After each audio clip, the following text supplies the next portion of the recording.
Amém? E aí, pessoal, tá tudo tranquilo?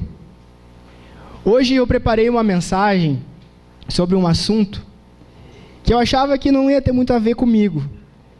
E quando eu estava vindo para cá, caminhando, eu já estava me sentindo assim, eu já estava para baixo, porque parece que a pregação era toda para mim. Sabe? O tema todo para mim. A Dê falou aqui na primeira música que ela cantou, que era sobre o Salmo 91, né?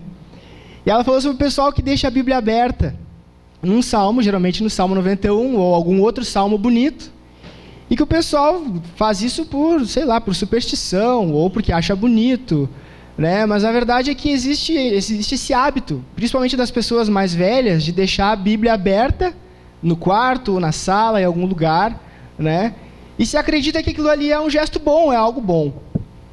Só que eu acho que todos nós aqui sabemos que não tem valor nenhum um objeto ou algo, um adereço no quarto, na sala, onde quer que seja, se o nosso coração não estiver aberto. Se o nosso coração não estiver disposto, inclinado a Deus. De nada adianta ter uma Bíblia aberta, de nada adianta ter um crucifixo, ter uma imagem, ter um versículo num quadro, uma mensagem bonita com uma pomba ali voando, né? Muita gente tem. De nada adianta tudo isso se o nosso coração ele é um coração fechado, se o nosso coração é um coração endurecido. Um coração que não se abre para Deus e para a verdade que Deus nos revela. E eu queria falar justamente sobre isso com vocês, sobre esse tipo de dureza que muitas vezes as pessoas têm no seu coração, a ponto de não reconhecer aquilo que está diante dos próprios olhos dela, ou dos nossos, né? Eu sei que todo mundo aqui está, de alguma forma ou de outra, por dentro daquilo que está acontecendo no país. Porque a gente está vivendo um período eleitoral, aquela loucura, né? Tem dois lados, os dois lados se atacando o tempo todo, existe acusação de todos os lados, existem argumentos de todos os lados, as pessoas estão brigando, as pessoas estão, às vezes, deixando de se falar, se excluindo no Facebook, né? Não se demos mais, né? Por causa de política.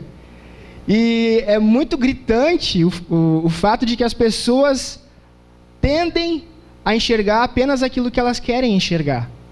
Então eu escolhi um lado e eu vejo todas as qualidades do meu lado e eu vejo todos os defeitos do outro lado. E é isso que me convém, é só disso que eu falo, é só disso que eu debato, né? Existe o termo que o pessoal fala hoje em dia, que é o fake news, que são as notícias falsas, que tem várias acusações falsas. Só que o que o pessoal acaba fazendo? Eu escolhi o meu lado, então toda vez que tem uma notícia, por mais que seja falsa ou verdadeira, mas que ataca o meu adversário, eu estou lá divulgando, eu estou lá falando, ó lá, ó, chamou não sei quem de não sei o quê. Né? Eu não me importo se aquilo é verdade ou se não é. Aquela notícia me convém, então eu passo adiante. E da mesma forma, quando tem notícias contra o meu lado, contra o meu candidato, por mais que sejam verdadeiras, eu acabo dizendo, não é bem assim. Pagaram alguém para falar desse jeito. Estão pagando o jornalista, né? Existe esse hábito de enxergar aquilo que quer enxergar, de fazer vista grossa para um lado e de acusar o outro lado. E isso tem uma palavrinha que é bem conhecida, por mais que seja bem indesejada de todo mundo, mas que descreve muito bem tudo isso que está acontecendo, que se chama hipocrisia. Infelizmente, a gente está vendo no país inteiro, especialmente nas redes sociais, na mídia, na TV, a hipocrisia das pessoas, a cara de pau das pessoas. E isso não é novidade. Eu não quero aqui falar apenas de política, não quero aqui falar apenas do que está acontecendo no país, como se fosse algo fora da nossa realidade, mas eu quero falar também de nós. Porque essa é uma característica que todo ser humano tem. Vira e mexe, nós nos deparamos com a nossa própria hipocrisia. Vira e mexe, nós fazemos exatamente isso, enxergamos aquilo que nos convém, enxergamos apenas aquilo que nos convém, e aquilo que a gente não quer enxergar, a gente ignora, a gente esconde debaixo do tapete, e fica com aquela cara de pau, sabe? Bem ilustrada, né? Achando que não tem nada demais, achando que ninguém está vendo, mas está todo mundo vendo. E isso não é algo que vem de agora, isso não é algo que surgiu com a internet, não é algo que surgiu por causa da democracia, por causa das eleições, isso é algo que sempre existiu e existiu também na época de Cristo.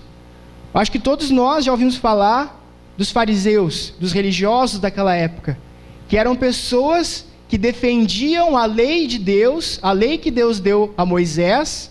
Eles se sentiam, então, a elite moral dos judeus, né? Eles eram os caras, eles eram os bambambam. Eles sabiam de toda a lei, eles tinham que saber de cor, eles ensinavam nas sinagogas, na rua, as pessoas vinham, consultavam eles, tinham eles como um exemplo, tinham eles como ideal a se seguir, né? E essas pessoas, esses caras, eles se inflavam e se achavam melhores do que os outros, superiores aos outros. E, assim como todo bom hipócrita, eles queriam aplicar a lei apenas para os outros, né? Tem uma frase que eu até procurei hoje, porque é uma frase que eu acho que ela é bem interessante, que diz assim: aos amigos tudo, aos inimigos a lei. O que isso significa? Para os meus, vale tudo. Podem fazer qualquer coisa, mas para os outros, para os meus adversários, tem que cumprir a lei. Não é bem assim. Sabe? Os fariseus, eles eram desse jeito. Quando eles não gostavam de alguém, eles logo achavam um defeito, logo achavam algum problema, alguma coisa que a pessoa tinha feito de errado, e encontravam lá na lei algum argumento, alguma coisa que condenasse aquela pessoa, que tivesse que punir ela, mas eles não se enxergavam, eles não viam os seus próprios erros, os seus próprios defeitos. E uma certa feita, né, como o pessoal fala, o jargão, né, eles tentaram fazer isso com Jesus. Tentaram encontrar um problema, um pecado, um crime em Jesus. E por isso eu convido vocês para abrir comigo a Bíblia no Evangelho de João, capítulo 8.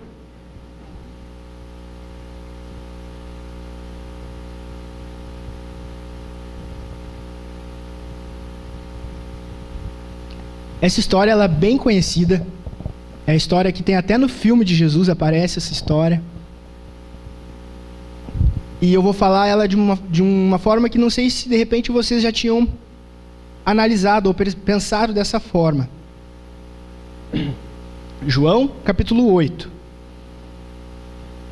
A página 924 dessa Bíblia aqui da igreja.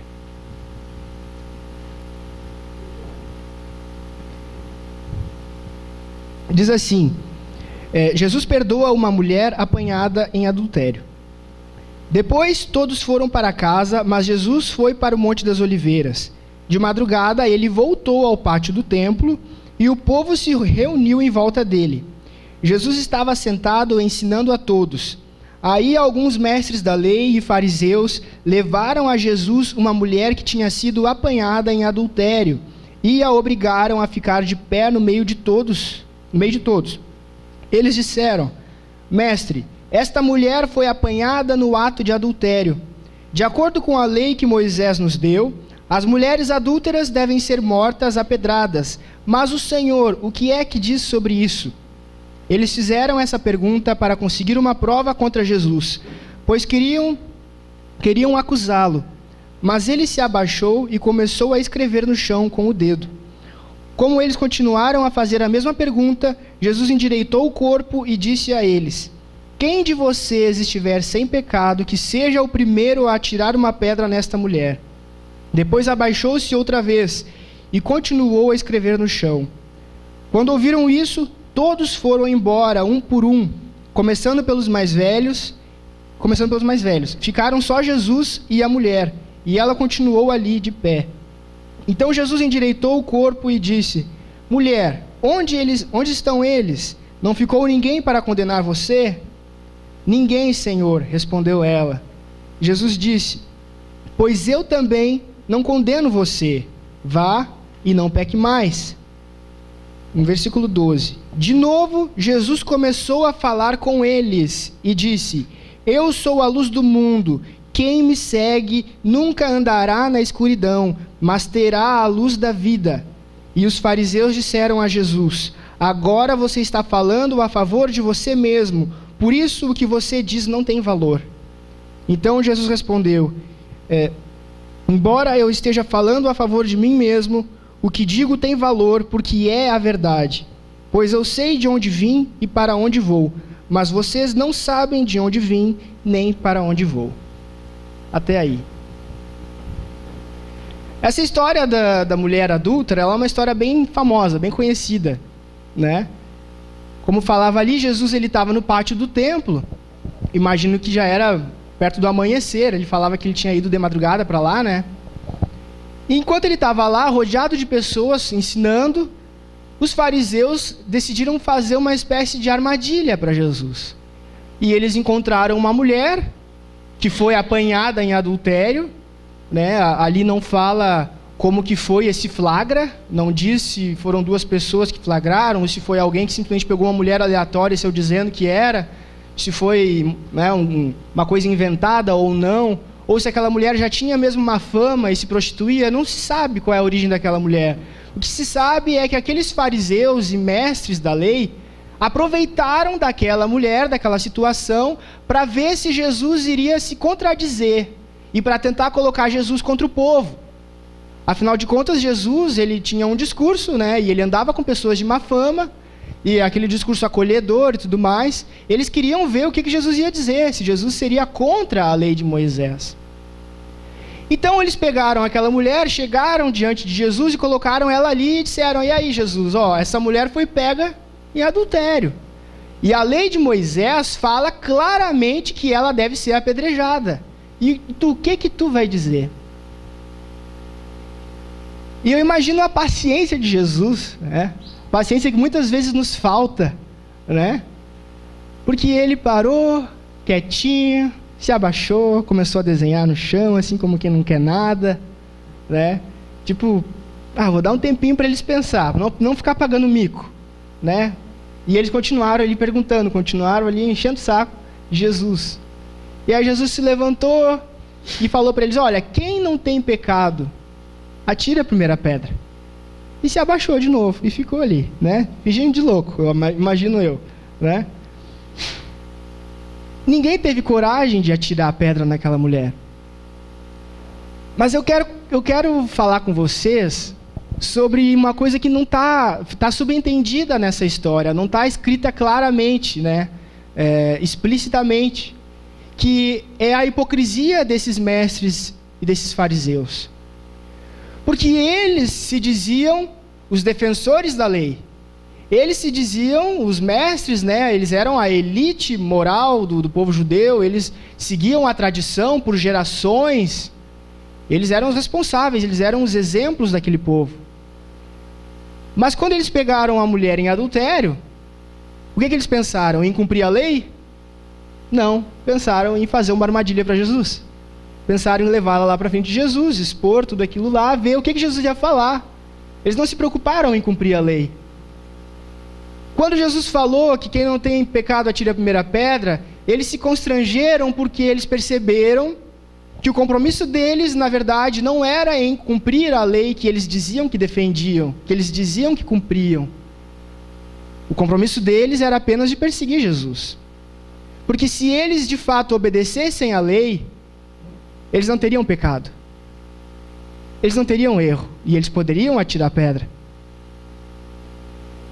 E é isso que, nessa tarde, eu estava pensando, e acredito que Deus foi falando comigo e me mostrando o quanto, muitas vezes, a gente se cerca de hipocrisia e de máscaras mesmo, por diversos motivos. Inclusive, eu pesquisei a palavra hipocrisia e eu vi que essa palavra ela tem algumas origens, né? E uma delas é do grego, que é uma palavra bem parecida com hipocrisia, eu não me lembro agora exatamente, uma coisa parecida com hipocrisia, que ela designava os atores. Não sei se vocês já sabem, mas o teatro surgiu na Grécia, né? Era aquele teatro de máscaras, né? Então, a palavra hipocrisia definia aquilo que eles faziam, aquela atuação, aquela encenação. Então, a hipocrisia, ela tem, dentre tantos significados, um é esse, insinuar, né? Ou atuar, fingir, dissimular. E, geralmente, as pessoas, quando elas acabam sendo hipócritas ou fingindo, elas fazem isso por um motivo, elas não fazem isso de graça. Elas fazem isso porque pensam que assim elas vão ter alguma vantagem. Pensam que assim elas vão tirar proveito da situação. Elas vão conseguir ser melhor do que sendo elas mesmas. Vão conseguir ter mais vantagens ou mais, sei lá, conseguir mais do que sendo verdadeiras, do que sendo quem elas realmente são. E outro lado também, que muitas vezes a hipocrisia ela se faz presente na nossa vida e na vida das pessoas, é que é mais cômodo. É mais cômodo tu continuar fazendo as coisas do mesmo jeito do que tu ter que dizer que mudou, ter que dizer que as coisas mudaram. Sabe quando... Isso nunca aconteceu comigo porque eu sempre fui solteiro. Mas aquela pessoa que estava namorando, depois não está mais, aí dá uma preguiça de ter que falar para todo mundo que está solteiro, né? Você fala, tomara que as pessoas vão falando aí, para não ficar todo mundo vindo perguntando da criatura, eu tenho que falar para todo mundo, não, a gente acabou. É? E aí eu já perguntei para pessoas, né, que estavam solteiras e que elas até não falaram nada. Eu perguntei, e o fulano? Tá bem. Aí depois que eu descobri que estava solteiro, deu né, poxa, que fora que eu dei, né? A pessoa nem quis dizer que estava solteira, que não estava mais com ele, não estava mais com ela. Porque às vezes é mais cômodo do que ficar trazendo à tona aquela verdade toda hora, porque aquilo muitas vezes pode trazer uma dor, pode trazer algo que não é legal de expor, né? E é esse tipo de utilidade que a hipocrisia tem, que a mentira tem, que é tão nocivo, que é tão prejudicial na nossa vida. Porque acaba acontecendo que as pessoas se prendem às suas próprias mentiras, se prendem às suas próprias máscaras, porque isso traz uma certa vantagem, porque isso traz um certo benefício. Sabe aquela pessoa que sempre está bem? Aquela pessoa que nunca tem problema? Aquela pessoa que está sempre com um sorriso pronto no rosto? Sabe? Ela tem problema. Ela tem dias ruins. Ela também tem vontade, de dar soco na parede. Né? Mas ela acha mais fácil, ou ter mais benefício de fingir que não tem problema nenhum. Dizer que está sempre tudo bem, que ela não tem problema, que ela é santa. Né? O estereótipo do cristão que se tem aí fora é de uma pessoa que finge que tudo está bem o tempo inteiro. Uma pessoa que não tem defeito, uma pessoa extremamente religiosa, extremamente impecável e pronta para apontar o defeito dos outros. Não é à toa que se pensa isso lá fora. Muitos são assim. E às vezes nós somos assim. Muitas vezes a gente não enxerga o nosso próprio erro, mas a gente está pronto para enxergar o erro do outro. Não é à toa que Jesus falou tantas vezes sobre a hipocrisia. Não é em vão que existem nos evangelhos várias passagens em que ele fala a respeito da hipocrisia. Vocês sabem da passagem que ele fala do cisco do olho do teu irmão e da trave que tem no teu? Hipocrisia.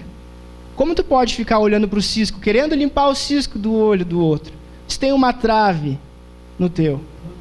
Não faz sentido, né? Às vezes sobram críticas para todos os lados e falta autocrítica para nós mesmos. E quando eu venho trazer esse tema de hipocrisia, de mentira, de engano, eu não quero ficar falando aqui sobre a hipocrisia dos outros, eu não quero ficar falando aqui sobre a tua hipocrisia, eu não quero ficar falando aqui sobre o país, eu quero que a gente faça valer aquilo que o apóstolo Paulo falou lá em 1 Coríntios 11.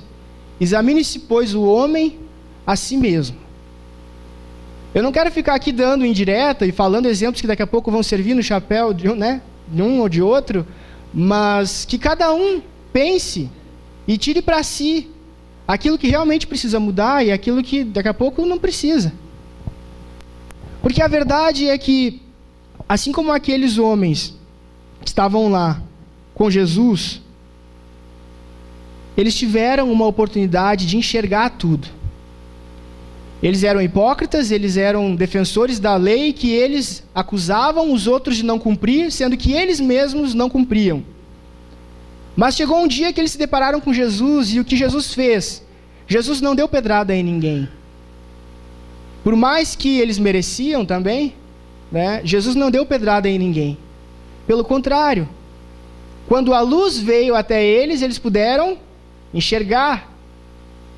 E da mesma forma que Jesus veio até eles, trazendo luz, trazendo esclarecimento, trazendo consciência do erro deles, isso também acontece com a gente. Jesus veio na nossa vida e traz a luz para que a gente possa examinar os nossos atos, para que a gente possa examinar as nossas atitudes, as nossas intenções, a fim de corrigir aquilo que não está certo, corrigir aquilo que não está de acordo com a vontade de Deus.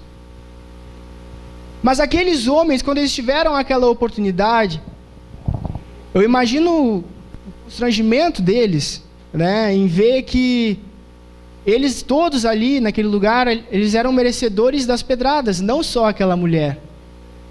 E talvez Jesus, o único que poderia apedrejar a todos eles, né, estava desenhando no chão, estava agindo ali como alguém que não quer condenar, como alguém que estende a mão, como alguém que tem misericórdia, alguém que tem paciência.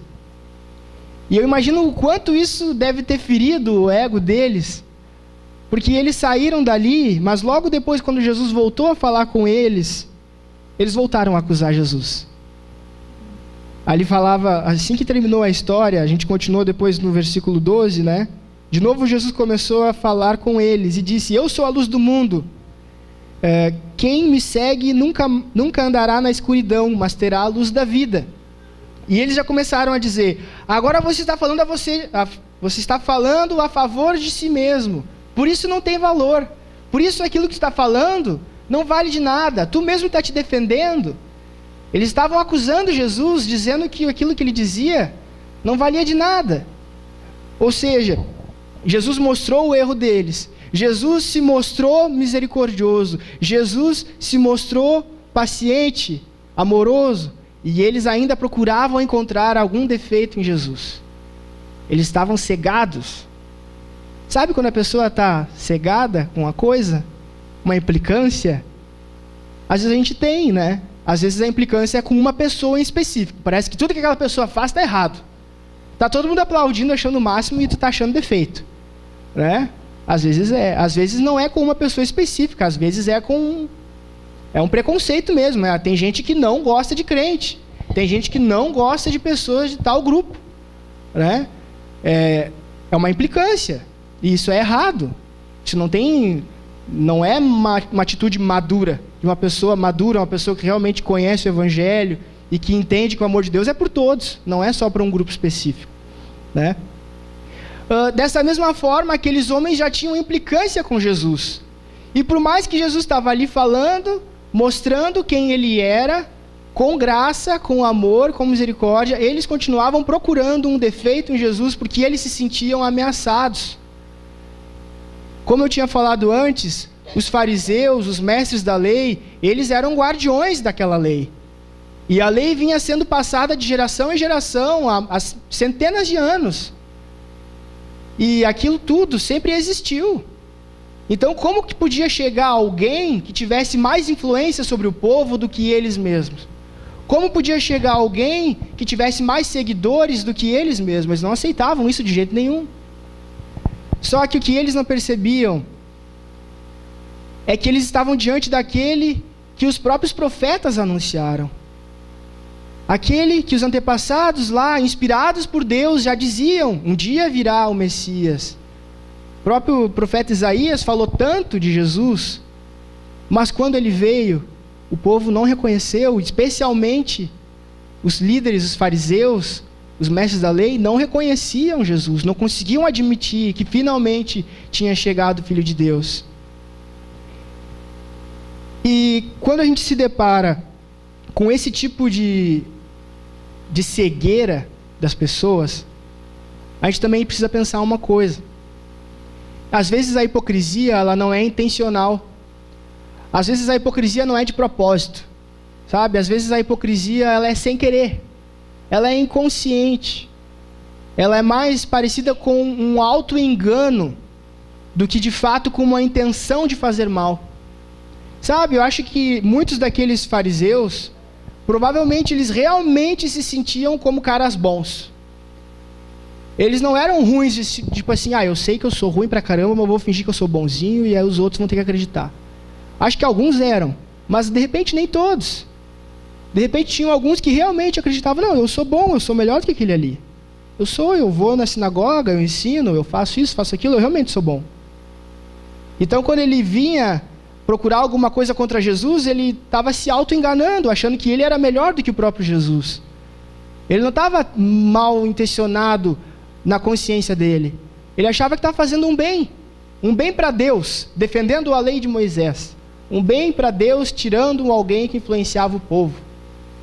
Esse é o pior tipo de engano que existe. É como as pessoas que acham que estão fazendo bem e, na verdade, estão provocando sua própria desgraça. Estão provocando sua própria destruição. E é isso que o mundo está cheio. E é isso que muitas vezes a gente também acaba entrando.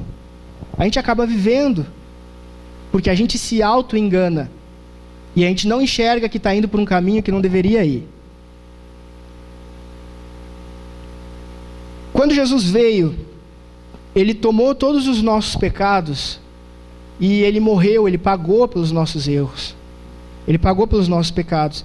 E aquilo que a lei dizia, que todo pecador merecia a morte, que o salário do pecado é a morte, tudo aquilo se cumpriu em Jesus.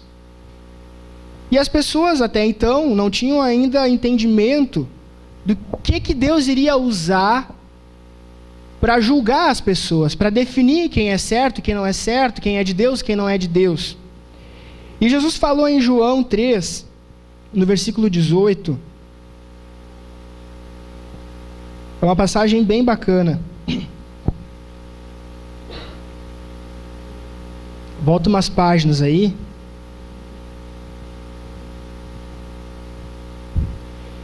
Que Jesus falou assim: aquele que crê no Filho não é julgado, mas quem não crê já está julgado, porque não crê no Filho único de Deus. E é assim que o julgamento é feito. Deus mandou a luz ao mundo, mas as pessoas preferiram a escuridão, porque fazem o que é mal. Pois todos os que fazem o mal odeiam a luz e fogem dela, para que ninguém veja as coisas más que eles fazem. Mas os que vivem de acordo com a verdade procuram a luz, a fim de que possa ser visto claramente que as suas ações são feitas de acordo com a vontade de Deus. Antes, quando o povo só tinha a lei, o entendimento que se tinha é de que todo aquele que obedecia fielmente à lei de Moisés conseguia merecer, né, a bênção de Deus, merecer a salvação, merecer todo o cuidado de Deus, tudo que Deus tem para dar. Mas é óbvio que ninguém nunca conseguia obedecer essa lei rigorosamente, sempre falhava numa coisa ou outra. Mas depois que Jesus veio e pagou pelos nossos pecados, depois que Jesus veio e cumpriu a lei no nosso lugar, o que hoje existe é, o que diferencia as pessoas que são de Deus daquelas que não são de Deus. Não é o fato da pessoa ser perfeita e de cumprir exatamente tudo aquilo que a lei manda, mas é o fato da pessoa ter fé em Jesus. E fé no sacrifício de Jesus. Fé que Ele já cumpriu a lei e mais do que isso, Ele morreu no nosso lugar, Ele pagou a nossa pena, pagou a nossa condenação, para que hoje nós pudéssemos ser filhos de Deus, ser aceitos por Deus. E essa fé em Deus, ela nos leva a viver uma vida na luz, como dizia aqui nesse texto. Agora, aquelas pessoas que não são aceitas por Deus, elas são condenadas por quê então?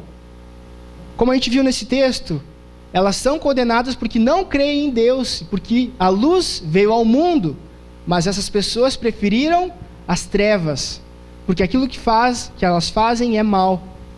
O que isso quer dizer? O ser humano tem naturalmente, né, o hábito de se acomodar. Todos nós temos isso. É um instinto nosso de se acomodar. A gente prefere evitar a mudança. Sempre que possível, a gente evita a mudança, né? São poucas as pessoas que gostam de se aventurar e de ver tudo novo, né? Eu não sou assim. A grande maioria não gosta de mudança. Gosta de rotina, gosta de tudo, né? Tudo previsível. E a verdade é que muitas vezes a gente... Eu esqueci porque eu falei disso. Uma coisa imprevisível. Vamos ver. Tá. A verdade é que quando tu descobre que tu está fazendo uma coisa errada, a tua primeira reação... Tô no vermelhão, né? Eu sei, só pela risada de vocês eu já vi. A primeira reação da pessoa quando ela faz uma coisa errada é tentar se justificar, é tentar encontrar alguma justificativa para continuar daquele jeito, para evitar a mudança. né? E, olha só o que tu está fazendo. Não, mas olha só, tu não está na minha pele, tu não sabe tudo que eu passei, tu não sabe que é minha família, como é que são as coisas, né? Tu sempre procura um argumento, alguma justificativa para continuar do jeito que está, para não mudar. E não é diferente quando o Evangelho se apresenta para nós. Eu acho que o nosso instinto carnal é de se justificar. Poxa, eu sou assim, sempre fui assim. Como assim, pecador? Tá, beleza, mas eu sou assim, né? Agora, a questão é que quando nós temos a nossa fé em Deus, quando nós cremos que Deus mandou Jesus ao mundo para morrer no nosso lugar, para pagar pelos nossos pecados, para nos tornar filhos de Deus, a gente crê que não acaba aqui. A gente crê que não é só isso, mas que o poder de Deus, que era manifesto várias vezes em Jesus, na caminhada de Jesus, também foi manifesto na hora que Jesus ressuscitou. Esse poder também é manifesto na nossa vida, nos dando vitória muitas vezes sobre a nossa própria carne, nos dando vitória muitas vezes sobre o nosso próprio desejo, nos dando vitória sobre o pecado.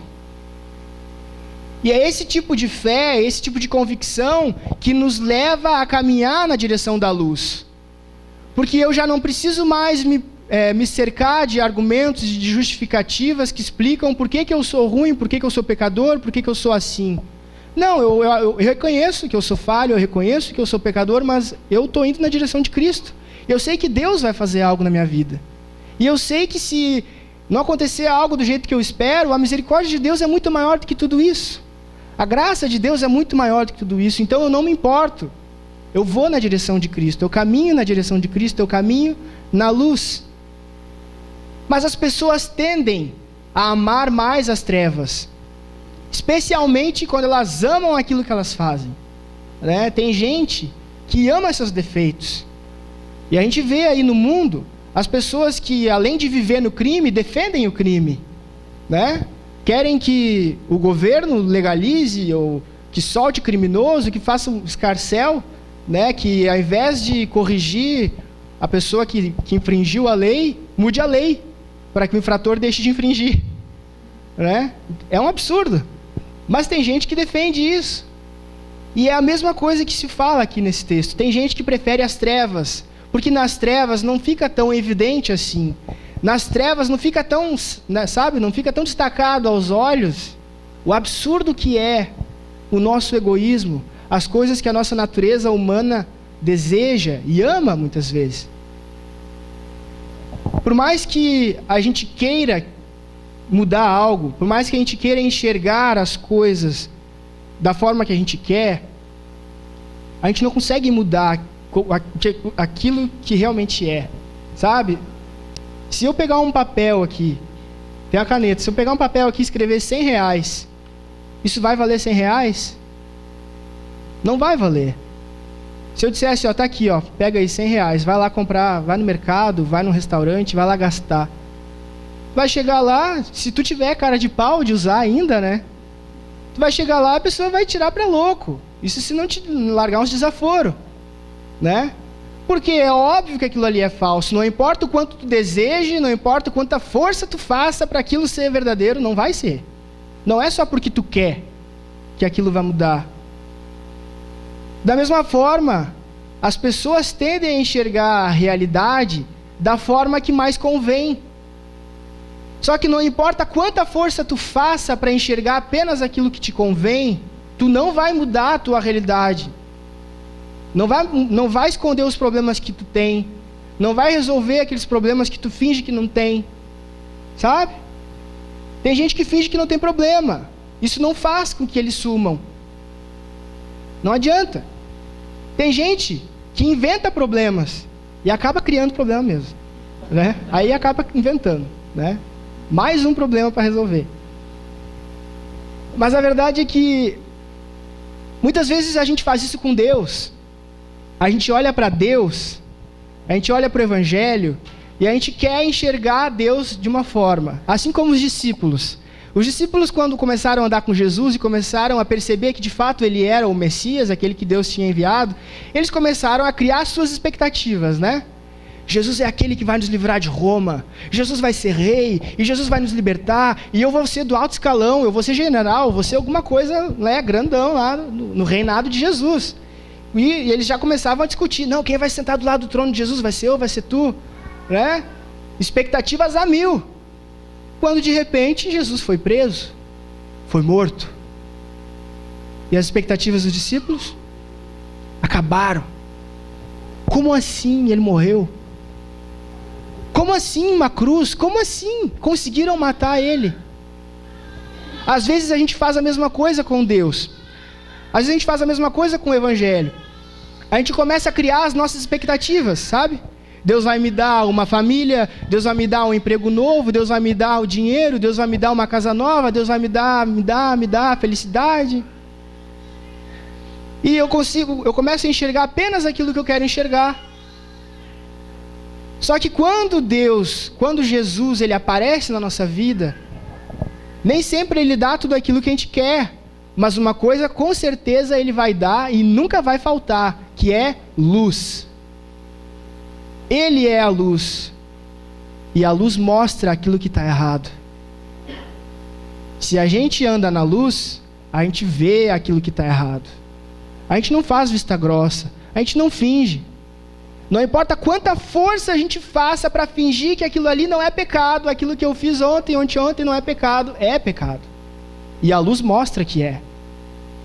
Não importa quanta força a gente faça para achar que não tem problema nenhum em ignorar aquelas pessoas que nos ofenderam, em virar o rosto, fingir que a pessoa não existe. É errado. Continua sendo errado.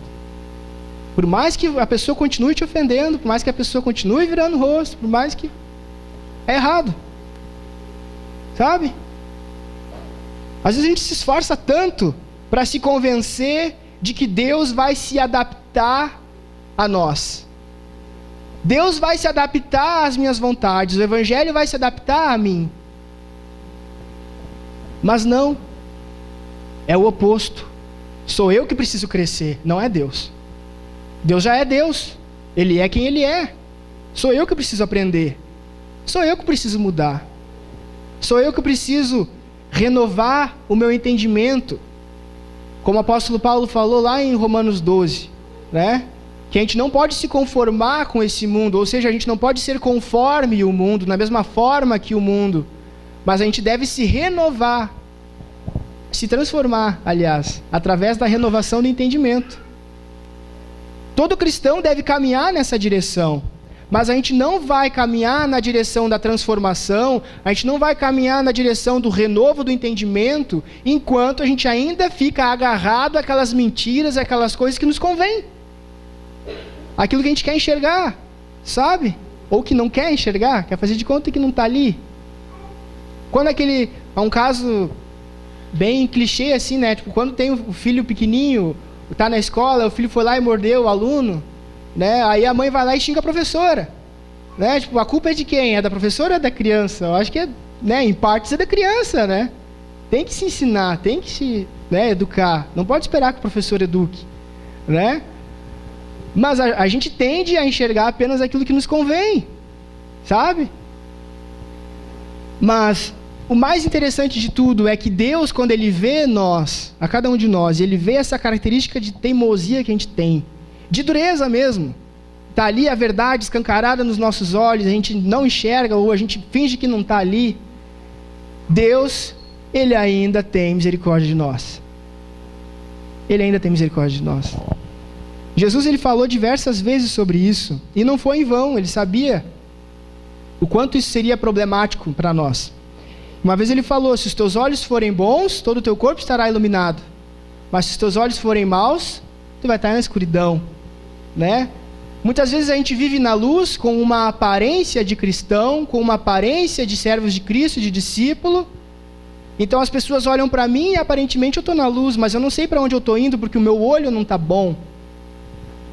De nada adianta a gente ter luz aqui na igreja se eu não enxergo um palmo na frente do meu rosto, né? Eu vou caminhar para onde? Eu vou sair batendo em tudo. Dessa mesma forma, se os nossos olhos espirituais, digamos assim, se o nosso entendimento a respeito do Evangelho, a respeito de Deus, da vontade de Deus, for tão limitado quanto enxergar um palmo na minha frente, eu vou estar indo para qualquer lugar, eu vou estar indo para qualquer lado. Eu posso até ter uma aparência de cristão, as pessoas podem até olhar para mim e não encontrar defeito, mas Deus sabe muito bem que eu não sei de nada, que eu não tenho noção do que eu estou fazendo e para onde eu estou indo, sabe? O apóstolo Paulo também falou, nas cartas de Timóteo, tem uma que ele falava assim, que nos últimos tempos as pessoas abandonariam a verdade e se voltariam às fábulas. E o que é isso, se não é a nossa realidade? As pessoas, elas preferem tudo menos a verdade, né? Elas preferem a verdade fake delas. Cada uma cria a sua própria verdade para chamar de sua, né? E sai por aí vivendo, fingindo que aquilo ali é a verdade absoluta. E se indignando quando alguém contraria isso. A gente vive essa época. A gente vive essa realidade. Mas nós, como cristãos, a gente tem que entender que a verdadeira verdade é Cristo. Ele disse: eu sou o caminho, a verdade e a vida. Ninguém vem ao Pai a não ser por mim. E quando nós conhecemos essa verdade, é aí sim que a gente cresce. É aí sim que os nossos olhos se abrem. É aí sim que a gente enxerga a vida com outros olhos. Além do nosso próprio umbigo, além da nossa própria limitação, a gente começa a enxergar as coisas da forma que Deus enxerga. Sabe? Viver na luz é encarar a realidade, mesmo que a realidade doa. Eu estava lembrando hoje, pensando em exemplos, e aí eu me lembrei. Vocês já devem ter visto. Eu, pelo menos, quando era criança, assistia aquele desenho do Coiote Papaléguas, sabe? É antigo, né? Quem é mais velho que eu também já viu. E vira e mexe naquele desenho aparecia uma bigorna. Vocês se lembram? Que o coiote fazia armadilha e botava uma bigorna, né? Para cair lá, ou para machucar, ou para pegar o Papaléguas. E eu estava pensando que às vezes a realidade ela é como aquela bigorna que cai em cima da gente, sabe? Tipo, é impossível tu disfarçar que aquilo ali não está ali. Imagina uma bigorna caindo no teu colo, caindo no teu pé. É impossível tu ficar assim, fingindo que não tem, né? Não dá. Tu vai gritar, tu vai espernear, tu vai chorar. Às vezes, a verdade ela é assim. Às vezes a verdade é uma bigorna caindo no nosso pé. Sabe? A gente tem que enfrentar. A gente tem que admitir que está ali. Não dá para fingir que não está. Está na frente dos nossos olhos. É a nossa vida. A gente não pode ficar acomodado, fingindo que nada está acontecendo, fingindo que as coisas à nossa volta, fingindo que as pessoas à nossa volta não precisam de ajuda, não precisam de Deus, fingindo que não existem problemas, sabe? Fingindo que nós não precisamos melhorar, fingindo que nós não precisamos se arrepender, pedir perdão, fingindo que está tudo bom do jeito que está. Não dá, não dá.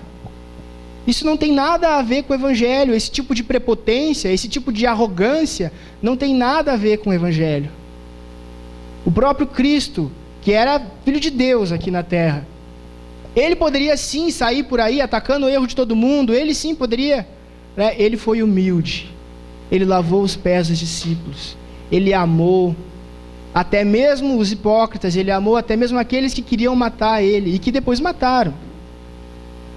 E a gente se enche da razão, né? Estufa o peito, né? Se enche da razão, agora eu posso largar uns desaforos para essa criatura, né? Por quê?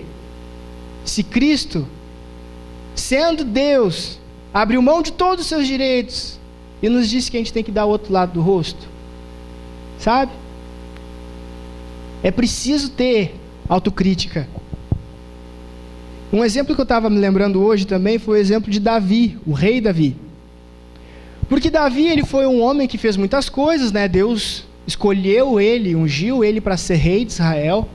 Ele foi um homem muito abençoado, teve muito sucesso em muitas coisas que ele fez. Mas teve um momento em que Davi errou, e errou feio. E o que aconteceu? Um dia Davi, ele estava lá no seu palácio, e ele olhou pela janela e ele viu uma mulher tomando banho. Do lado de fora lá, né? Uma vizinha. E ele chamou o empregado: quem é aquela ali? Aí, tem um WhatsApp, né? Queria saber quem era aquela mulher. E eles falaram: não, aquela lá é Batseba, ela é a mulher de Urias. Eu acho que é Urias. E aí ele falou assim, não, tá, então tá, traz ela aqui. Aí trouxeram ela, ele adulterou com ela, né? E ficou por isso. Aí um tempo depois, ela mandou dizer que estava grávida. E o Urias, ele era um cara de guerra, ele era soldado, ele guerreava. E ele voltou da batalha. E aí Davi pensou assim, vou fazer esse cara ir lá, né? Dormir com ela, para depois ele pensar que o filho é dele, sei lá, fazer alguma coisa. E ele foi falar com o cara, falou, tu não vai entrar na tua casa? E ele, não, meus companheiros estão lá guerreando, estão morrendo, como é que tu quer que eu tenha a cara de chegar na minha casa e festejar e me alegrar? Não, eu vou ficar na rua, vou dormir na rua. E ele ficou junto com todos os outros na rua, sabe, todos os outros soldados. E aí Davi pensou, puxa vida, e agora o que eu vou fazer? Aí chamou lá um comandante e mandou dizer o seguinte, coloca esse cara no batalhão, no lugar mais violento que tiver, para que ele morra. E o cara fez isso. Foi lá no meio da guerra, escolheu o batalhão, o lugar mais violento que tinha e mandou o cara para lá, para o cara morrer. E ele morreu. Quando isso aconteceu, Davi pegou a viúva, né, pobre viúva, e trouxe para o seu palácio para fazer sua esposa. Até então, tudo bem, ninguém tinha desconfiado, ninguém ia saber. Tudo numa boa, ela estava grávida, tudo mais, mas ninguém nunca ia descobrir, tudo ia ficar por essas. E Davi pensava que ia sair por essa, que não ia dar nada. Ele se esqueceu que Deus estava vendo tudo, né? Ou fingiu, sei lá, se auto-enganou de que Deus não estava vendo aquilo. E Deus usou um profeta Natã, para falar com ele. E olha só que interessante a forma que aquele profeta falou com ele. Eu imagino que se o profeta simplesmente chegasse dizendo, cara, tu tá errado, eu acho que Davi ia se encher de argumentos, sabe, e ficar revidando e se esquivando. Mas o profeta chegou dizendo assim, olha rei, quero te contar uma coisa. Tinha um homem muito pobre e um homem muito rico. O homem pobre, tudo que ele tinha era uma ovelhinha. Era tudo que ele tinha. Ele passava o dia cuidando da ovelhinha, dando de comida para ela e tal, levava para dentro de casa, tratava aquela ovelha como um filho. Mas o homem rico tinha muita coisa. Tinha terras, tinha ovelhas, tinha vários animais e tudo. E um dia aquele homem rico recebeu uma visita. E como ele não queria matar nenhum dos seus animais, ele decidiu pegar aquela ovelhinha lá do homem pobre para fazer de alimento. E aí o rei ficou indignado, mas quem foi esse cara? Me diz que ele deve ser punido e deve pagar 4 vezes mais do que ele roubou. E o profeta falou assim, foi tu. Foi tu, porque Deus te deu tudo que tu precisava. Mas tu ainda assim cobiçou a mulher do próximo. Tu ainda assim tirou dele a única coisa que ele tinha. E tirou a vida. Né? E naquele momento Davi caiu em si. Eu pequei contra o Senhor. Caiu a bigorna. Eu pequei contra o Senhor.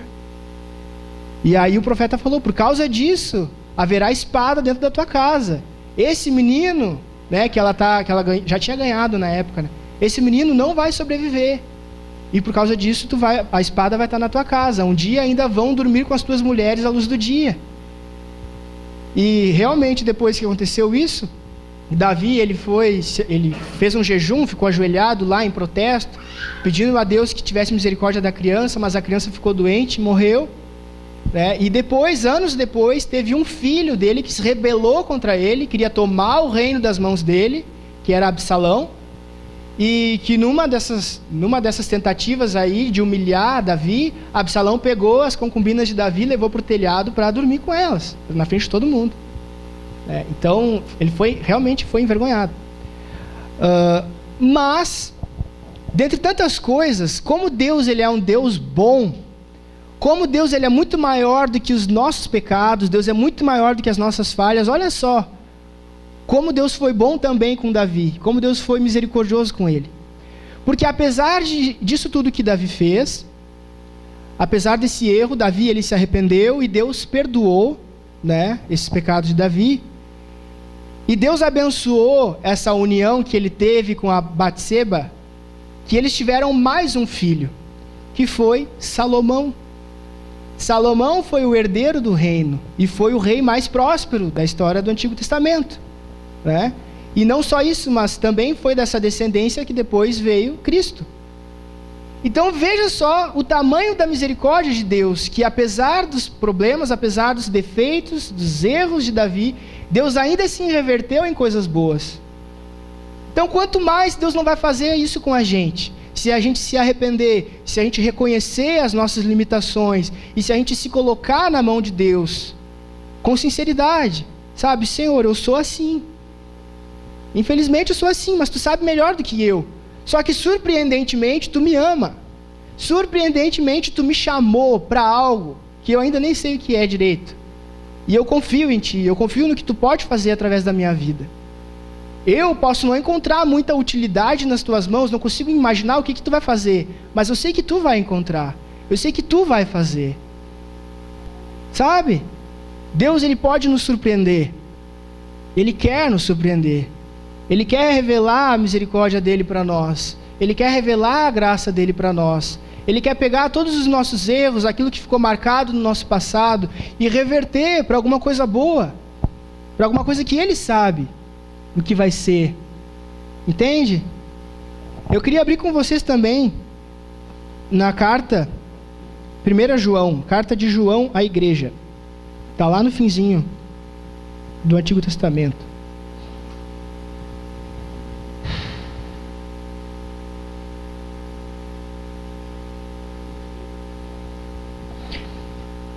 Primeira João, capítulo 1.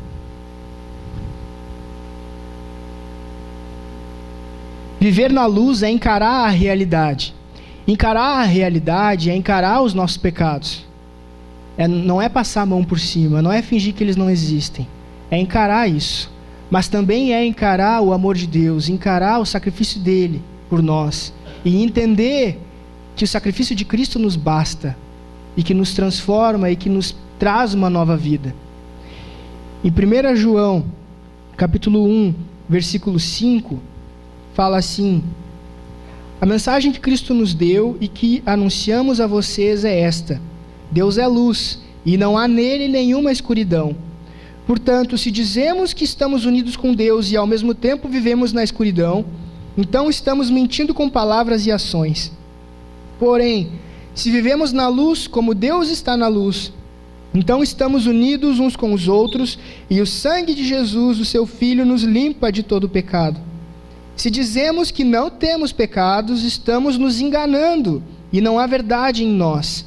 Mas, se confessarmos os nossos pecados a Deus, Ele cumprirá a sua promessa e fará o que é correto. Ele perdoará os nossos pecados e nos limpará de toda a maldade. Se dizemos que não temos cometido pecados, fazemos de Deus um mentiroso e sua mensagem não está em nós. Se nós andamos na luz, nós sabemos quem nós somos.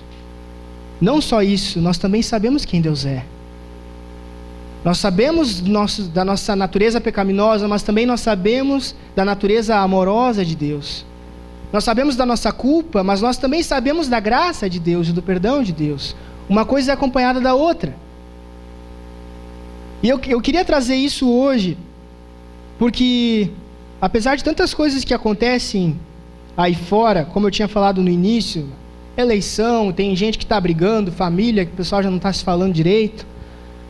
As pessoas estão prontas a ofender, estão prontas a atacar, e com tanta preguiça de fazer autocrítica, de se autoanalisar, né? E muitas vezes a gente, como cristão, também faz isso. A gente enche a boca para falar mal de quem é de outra religião, de quem tem valores diferentes dos nossos, mas a gente não para pensar o quanto nós, às vezes, somos hipócritas. O quanto nós, às vezes, estamos mais preocupados em ter um argumento para revidar do que, de fato, amar aquela pessoa que está ali conversando com a gente. Sabe?